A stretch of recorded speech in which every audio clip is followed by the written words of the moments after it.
No matter how large or populated, a country with GDP comparable to that of Australia cannot afford to play at being a superpower, fight a protracted war in Syria and develop its own stealth fighter. Western's analysts have concluded that Russia's fifth-generation Sukhoi Su-57 stealth fighter is unlikely to enter operational service before 2027. Postponements, cost overruns and research and development-related problems mar the project. This should come as no surprise. The Su-57 program was never really viable.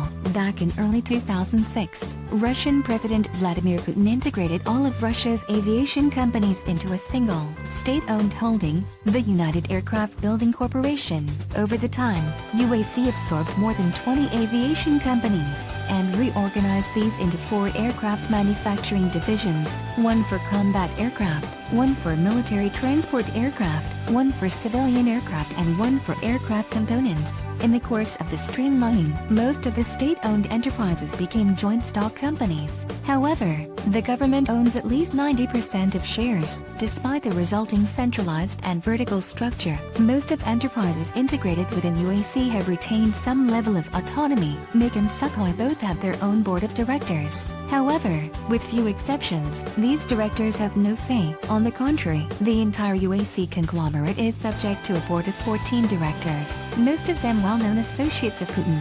Few are skilled industrial managers. Despite bombastic reports in the Russian media, UAC turned out to be a lame duck. The conglomerate proved capable of relaunching production of types designed back in the late 1980s and early 1990s. Otherwise, UAC is incapable of innovation and adaptation.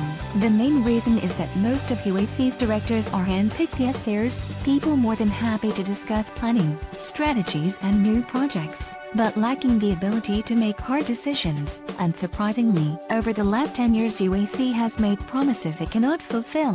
In the case of the Su-57, UAC's crucial failure was the early decision to close its combat aircraft division to foreign investors. The first director of the consortium, former Deputy Minister of Defense and later Prime Minister Sergei Ivanov, insisted back in 2006 that Russia plans to develop the sector on its own. Combined with the dramatic collapse of the Russian economy in the wake of Western economic sanctions following the Russian invasion of Ukraine, the inflexibility of UAC made the Su-57 impossible to realize. No matter how large or populated, a country with GDP comparable to that of Australia cannot afford to play at being a superpower, fight a protracted war in Syria and develop its own stealth fighter. The last hope for the project was the serious Indian interest in financing the conversion of the Su-57 into a stealth strike fighter in the class of a Su-30 MKI, but the management structures Putin imposed undermined that collaboration. Of course, the Kremlin's core interest in the Su-57 is scoring big propaganda points by creating a supposed match for Lockheed's F-22 Raptor. This is something the business-minded Indian Air Force is not keen to finance, and that means the Su-57 is going nowhere fast.